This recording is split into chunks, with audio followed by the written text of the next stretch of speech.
Greetings! We have prepared this video to share with you, our families, what to expect in the event that we are forced to pivot to a fully remote learning environment for some or all of our students. In this video, we will outline the basic structure and expectations for learning, provide you with information about how to get help with technology applications, and give you a few tips and reminders to help your child be as successful as possible during the fully remote learning time period.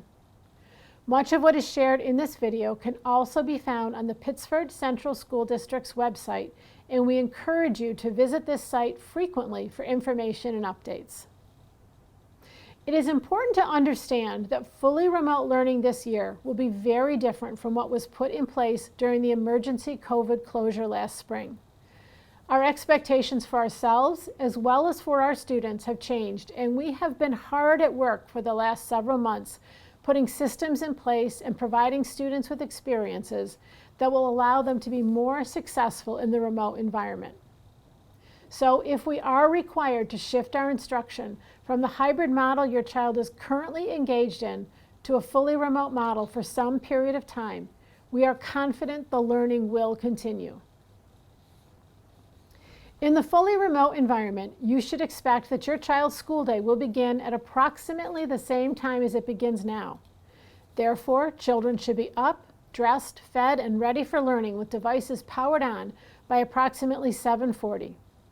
Students should expect to follow their typical school schedule throughout the course of the day. Start times for classes will not change. However, each class period will be shortened to 35 minutes to allow for some additional break time in between classes for students to be able to rest their eyes as they transition from one class to the next.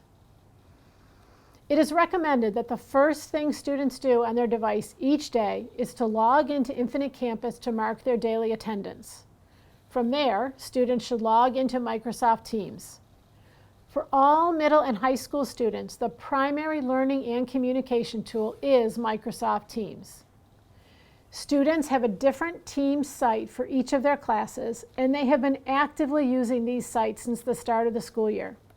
Teachers post activities and assignments in Teams. Students submit work done back to the teacher in Teams, and the teacher is able to provide feedback on that work and get it back to your child all within that platform.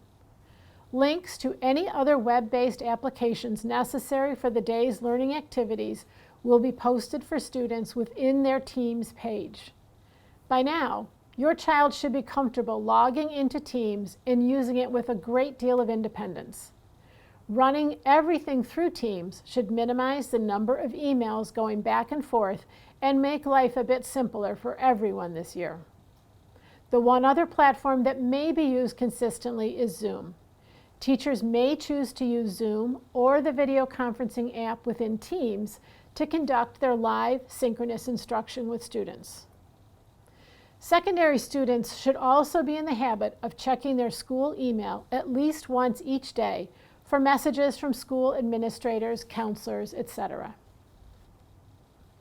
Each day, your child will likely be expected to participate in a combination of synchronous and asynchronous learning activities. Synchronous learning experiences involve live, real-time interaction with the teacher. Asynchronous learning experiences are computer-based activities that a student is expected to engage in that do not involve a live, real-time interaction with the teacher. In an effort to provide our students with a balance of learning experiences over the course of the day, we have divided the subject areas at the secondary level into two groups. During the first week of any pivot to a fully remote instructional model, subject areas in the first group, math, English, world language, music, and technology, will conduct synchronous instruction Monday, Wednesday, and Friday, and asynchronous learning experiences on Tuesday and Thursday. The following week, those same classes will offer asynchronous instruction on Monday, Wednesday, and Friday, and live synchronous instruction on Tuesday and Thursday. Classes in the remaining departments, science, social studies, art, business, family and consumer science, and health, will follow the opposite pattern.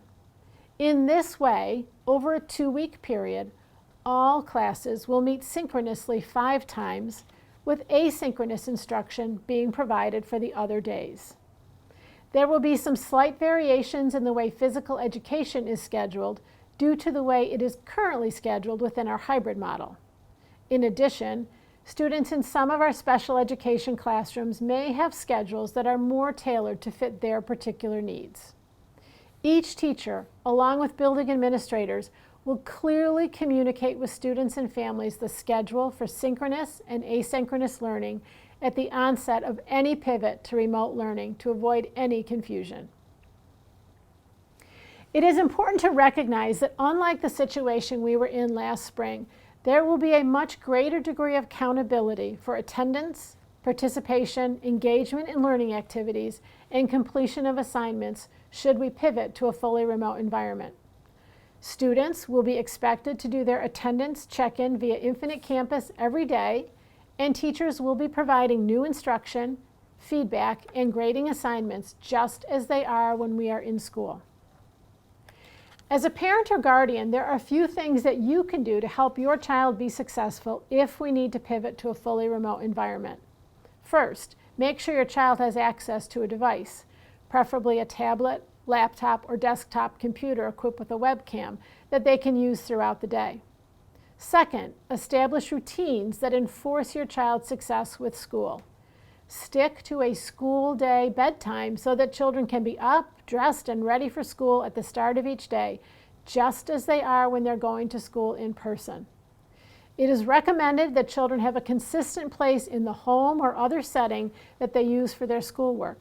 It doesn't matter if this is the kitchen table, a corner of your family room, a desk in their bedroom, as long as it is a place that is relatively free of distractions, where they can preferably sit in a chair with their device on a surface in front of them, and where they have all the materials they need for learning close at hand. If your child is likely to be distracted by other activities going on in the home, you may want to consider having them wear headphones or earbuds during their synchronous learning times. Being on hand to monitor your child's engagement with their learning activities may be important, but should be balanced with allowing your child to experience the classroom community and productive struggles that accompany meaningful learning in a way that replicates the in-school experience to the greatest degree possible. The district's expectations for fully remote learning at the secondary level have been thoughtfully crafted to ensure that students are able to continue their learning journey and remain engaged with and responsible for their schoolwork, while also building in some natural breaks during the day. For additional information and ideas, including suggested schedules, time management tips, social emotional learning connections, and home learning resources to reinforce and enrich your child's experience, please visit the Home Learning Resources section on the district's COVID-19 information section of our website. Thank you for your continued support and partnership as together we navigate a challenging school year.